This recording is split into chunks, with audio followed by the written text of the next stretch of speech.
The region that Ukrainians are, where they're making this great success is called Kursk. And today, August 12th, is the 24th anniversary of the sinking of a Russian submarine called Kursk, named after that region. Before we continue, we invite you to follow our channel, the only American show reporting live from Ukraine every day. Russia is ordering more evacuations as Ukraine's incursion into its territory now enters the 7th day. Let's get the latest on that and more from Joseph Lindsley in Ukraine. Joe, the Ukrainian military doing some good work lately. Bob, yes, indeed. Good afternoon from Kyiv. Today is the 900th day of Russia's full-scale invasion. Many of those days we've been speaking together. And yes, indeed, now it's been a week of Ukraine's sustained advance into the Kursk region of Russia. So this is definitely not a fluke. In the past 2.5 years, there have been moments where people thought something like this might happen. But after a week now, this is clear that this is actually a well-planned and sustained operation. Now Ukraine controls about 720 square kilometers of Russian territory, about double from when we talked on Friday. And this, one thing I think that does often get missed in the storytelling and reporting about this is that this is unusual because even though Russia for 2.5 years has been invading Ukraine, attacking Ukrainian cities, there has not really been war anywhere in the Russian Federation, one of the largest countries in the world. Even just across the border from Ukraine, people might hear the sounds of war. Certainly people are going to fight, and they know people who are, Russians know people who are fighting and who have died. But there has not been war in Russia. Ukrainians have in so many ways been restricted from using Western weapons to hit Russian military bases or any targets within Russia. That has begun to change really since last May, when the U.S. gave a limited permission for Ukraine to use some of the best and most precise weapons. And I think we're seeing some of that now. The Ukrainians are, if you go back and look at when Russia, started its renewed invasion into Kharkiv region back in May, we have images of destroyed cities, villages and cities absolutely wiped out by multiple bombings every single day for weeks at a time. That is not what Ukrainians are doing. Ukrainians are using precision Western weapons to precisely hit Russian military targets, Russian military convoys. And we're also seeing more and more reports that Russians are surrendering. So this is a great point of strength for Ukraine, something that has certainly been built up and planned. Another thing we're seeing in this operation is the great success of these tiny little first-person view FPV drones, only a few $100 each. Ukrainians have become very good at buying drones from around the world, adapting them, adding some explosives. And now we have news that Ukrainians have taken out a third Russian attack helicopter using these tiny little drones.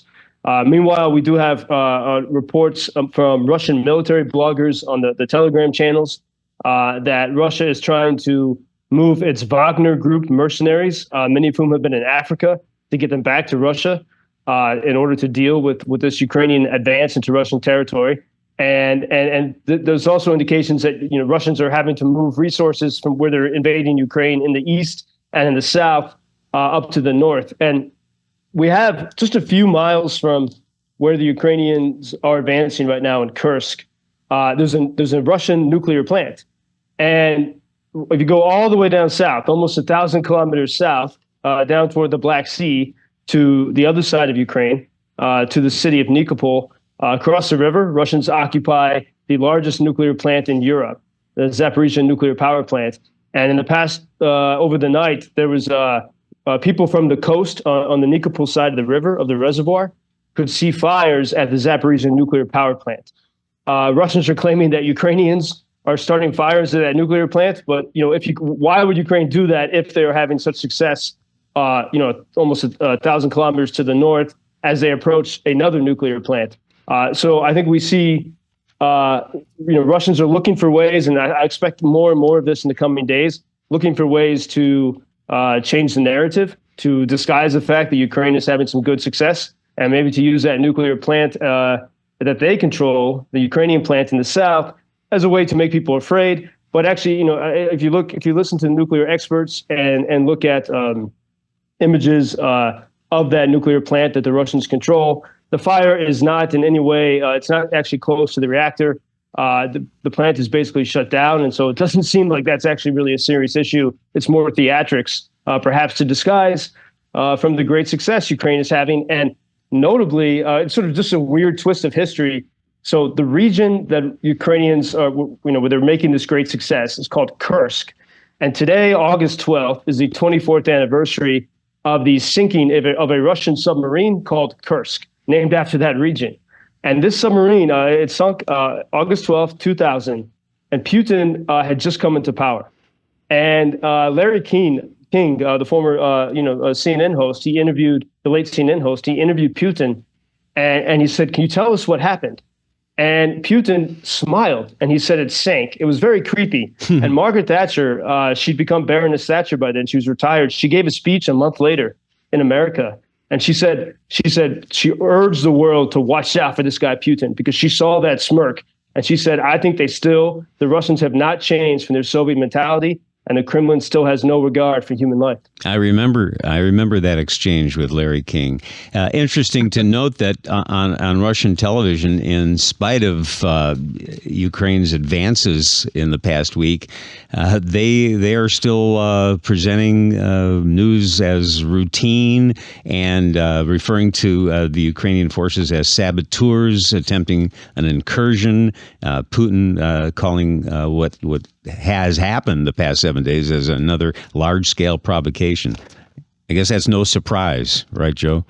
We're going to see a lot of that, and I think the more chatter there is in the Kremlin, probably means the better Ukrainians are doing on the ground. Ukrainian soldiers have sent videos of running into Russian grannies, babushas, speaking Ukrainian on Russian soil, because they have traditionally spoke Ukrainian in the villages. And I think a lot of people there who only saw Russian media, now that they see Ukrainians coming rather peacefully, not attacking civilians, maybe that will change the minds of Russians in those regions. Maybe. Thanks for keeping us posted, Joseph. Appreciate the reporting as always. Thank you for introducing Ukraine on your social media pages. That's very important, that much more people can get more information about the situation here and how everybody can help Ukraine to stay stronger and to save all the world. Что он сказал? Well, which side are you on? На чьей ты стороне? Come on now. Oh, which side are you on? На чьей ты стороне?